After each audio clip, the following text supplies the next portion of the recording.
Hello friends, இன்றைக்கி நம்ம வீடியோவில் ஒரு அட்டகாசமான டேஸ்ட்டில் இருக்கக்கூடிய குழம்பு வெரைட்டி தான் பார்க்க போகிறோம்.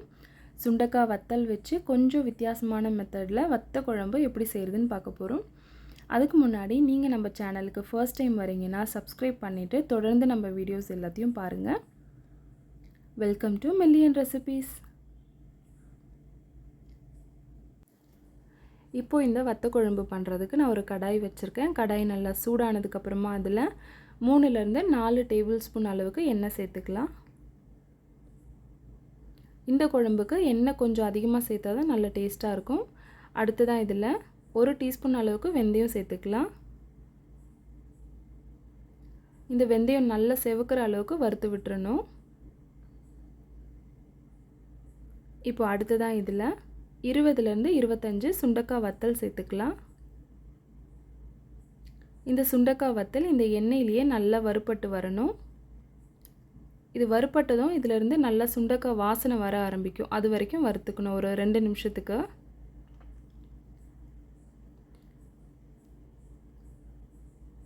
இப்போது சுண்டக்காய் நல்லா வறுபட்டாச்சு. அடுத்ததான் இதில் ஒரு 6 பூண்டு பல் சேர்த்துக்கலாம். பூண்டு நம்ம எவ்வளோ வேணாலும் சேர்த்துக்கலாம், நல்லா தான் இருக்கும். நான் இன்றைக்கி ஒரு 6 பல் மட்டும் சேர்த்துருக்கேன். இந்த பூண்டு ஓரளவுக்கு நல்லா வதக்கி விட்டுட்டு அடுத்ததாக இதில் நல்ல வாசனைக்காக ஒரு கொத்து கருவேப்பிலை சேர்த்துருக்கேன். இதையும் நல்லா வதக்கி விட்டுறலாம். இப்போது அடுத்ததாக இதில் ஒரு மீடியம் சைஸ் வெங்காயம் நல்லா பொடி பொடியாக நறுக்கி வச்சுருக்கேன், அதையும் சேர்த்துக்கலாம். இந்த வெங்காயம் ஓரளவுக்கு வதங்குற வரைக்கும் வதக்கிக்கலாம். இந்த வத்த குழம்பு பார்த்திங்கன்னா நம்ம ஒரு தடவை செஞ்சிட்டோன்னா ஒரு 3-4 நாள் வரைக்கும் கெட்டு போகாது. வெளியவே வச்சுருக்கலாம், ஃப்ரிட்ஜில் வைக்க வேண்டிய அவசியம் இல்லை, வெளியவே வச்சு சாப்பிடலாம். இப்போது வெங்காயம் நல்லா வதங்கியாச்சு.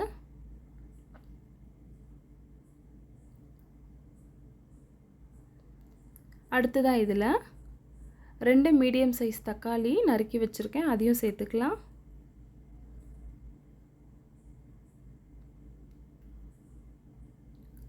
தக்காளி சேர்த்துட்டு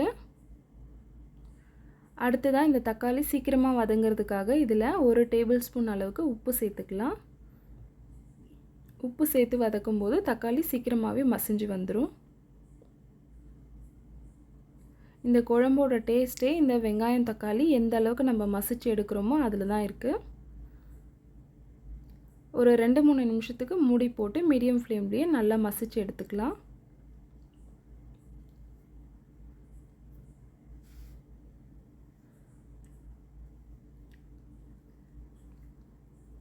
இப்போ ஒரு 3 நிமிஷம் ஆயிருக்கு. ஓப்பன் பண்ணி பார்க்கலாம். தக்காளி பாருங்கள் நல்லா வதங்கி வந்திருக்கு.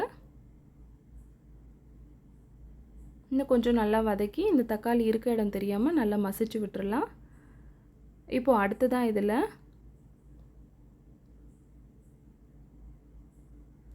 3 டேபிள் ஸ்பூன் அளவுக்கு குழம்பு மிளகாத்தூள் எடுத்து வச்சுருக்கேன், அதையும் சேர்த்துக்கலாம்.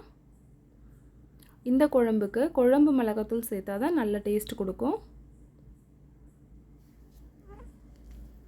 இப்போ இந்த மிளகாத்தூளில் இந்த எண்ணெயிலேயே நல்லா வதக்கி விட்டுறலாம்.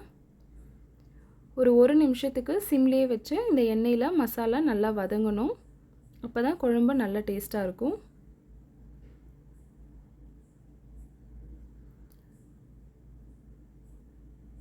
இது ஒரு சைடு வதங்கிட்டு இருக்கட்டும். அதுக்குள்ளே நம்ம ஒரு பேஸ்ட்டை ரெடி பண்ண போகிறோம். அதுக்கு ஒரு மிக்ஸி ஜார் எடுத்திருக்கேன். அதில் 50 கிராம் அளவுக்கு வறுத்து தோல் உரித்த வேர்க்கடலை சேர்த்துக்கலாம். அடுத்ததாக 1 டீஸ்பூன் ஜீரகம் சேர்த்துக்க போகிறோம். அடுத்ததாக ஒரு 10 பல் பூண்டு சேர்த்துக்கலாம். பூண்டு தோலோடையே சேர்த்துக்கலாம். இப்போ இது எல்லாத்தையும் நல்லா ஃபைன் பேஸ்ட்டாக அரைச்சி எடுத்துகிட்டு வந்துடலாம்.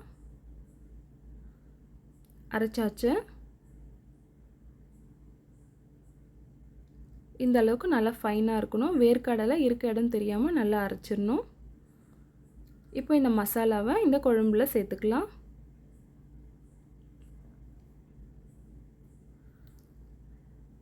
இப்போ இந்த வெங்காயம் தக்காளி மிளகாத்தூள் எல்லாம் நல்லா வதங்கியாச்சு. நம்ம அரைச்சி வச்சுருக்க வேர்க்கடலை பேஸ்ட்டு இதில் சேர்த்துக்கலாம். இந்த குழம்போட டேஸ்ட்டே இந்த வேர்க்கடலை மசாலா தான். நம்ம வத்த குழம்பு கொஞ்சம் டிஃப்ரெண்ட்டாக செய்ய போகிறோன்னு சொன்னோம்ல, அந்த டிஃப்ரெண்ட்டான மெத்தட் தான் இது. நம்ம வழக்கமாக வந்து தேங்காய், எள்ளு இதெல்லாம் வறுத்து அரைச்சி அது ஒரு மெத்தடில் செய்வோம். இது பார்த்திங்கன்னா இந்த சிம்பிளான மசாலா மட்டும், இந்த வேர்க்கடலை மட்டும் அரைச்சி ஊற்றி செய்கிறது. இதோட டேஸ்ட்டும் பார்த்திங்கன்னா ரொம்ப ரொம்ப டேஸ்ட்டாக இருக்கும். இப்போ இந்த மசாலா எல்லாம் நல்லா வதங்கியாச்சு. இதில் 1 கப் அளவுக்கு மட்டும் தண்ணி சேர்த்துக்கலாம். இது எல்லாத்தையும் நல்லா மிக்ஸ் பண்ணி மூடி போட்டு கொதிக்க வச்சுக்கலாம். இந்த குழம்பு நீங்கள் ஒரே ஒரு தடவை வீட்டில் ட்ரை பண்ணி பாருங்கள். அதுக்கப்புறம் நீங்கள் வாரத்துக்கு ஒரு வாட்டியாவது நீங்கள் இந்த குழம்பு செய்ய ஆரம்பிச்சிருவீங்க கண்டிப்பாக.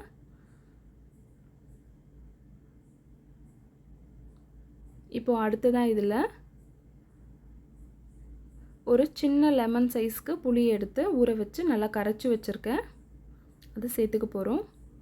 குழம்பு பாருங்கள் ஒரு 2 நிமிஷத்துக்கு நல்லா கொதிச்சாச்சு. இதை ஒரு வாட்டி நல்லா கலந்து விட்டுட்டு இதில் கரைச்சி வச்ச புளி சேர்த்துக்கலாம்.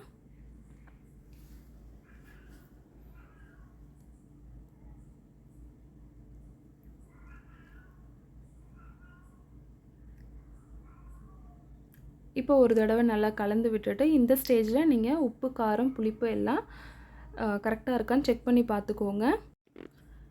இப்போ புளி சேர்த்ததுக்கப்புறம் அடுத்ததாக ஒரு 5 நிமிஷத்துக்கு மீடியம் ஃப்ளேமில் கொதிக்க வச்சுக்கலாம். ஒரு 5 நிமிஷம் மீடியம் ஃப்ளேம், லாஸ்ட்டாக 1 நிமிஷத்துக்கு சிம்மில் வச்சு இந்த மாதிரி எண்ணெய் நல்லா பிரிஞ்சு வந்ததுக்கப்புறம் ஆஃப் பண்ணிக்கலாம். அவ்வளோதான், எண்ணெய் நல்லா பிரிஞ்சு வந்தாச்சு. பாருங்கள் குழம்பு எந்த அளவுக்கு சூப்பராக ரெடியாக இருக்குது. பார்க்கும்போதே சாப்பிட்ணுன்னு கண்டிப்பாக தோணும்.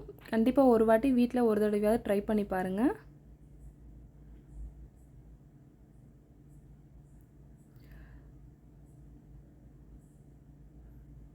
அவ்வளோதான் ஃப்ரெண்ட்ஸ், நம்மளோட ஈஸியான வத்த குழம்பு ரெடி ஆயிடுச்சு. நான் முன்னாடியே சொன்ன மாதிரி இந்த வத்த குழம்பு ஒரு தடவை செஞ்சிட்டிங்கன்னா 3-4 நாளைக்கு கெட்டு போகாது. அப்புறம் இன்னொரு ஸ்பெஷல் என்னென்னா, இதில் ஒரு 2-3 ஸ்பூன் குழம்பு இருந்தாலே போதும், ஒரு ஆள் தாராளமாக சாப்பிட்டு முடிச்சிடலாம். இந்த வீடியோ உங்களுக்கு பிடிச்சிருந்ததுன்னா ஒரு லைக் பண்ணுங்கள் ஃப்ரெண்ட்ஸ். இதே மாதிரி நிறைய வீடியோஸ் பார்க்குறதுக்கு சப்ஸ்கிரைப் பண்ணிக்கோங்க. கூடவே உங்கள் ஃப்ரெண்ட்ஸ்க்கும் இந்த வீடியோவில் ஷேர் பண்ணுங்கள். தேங்க்யூ ஃபார் வாட்சிங்.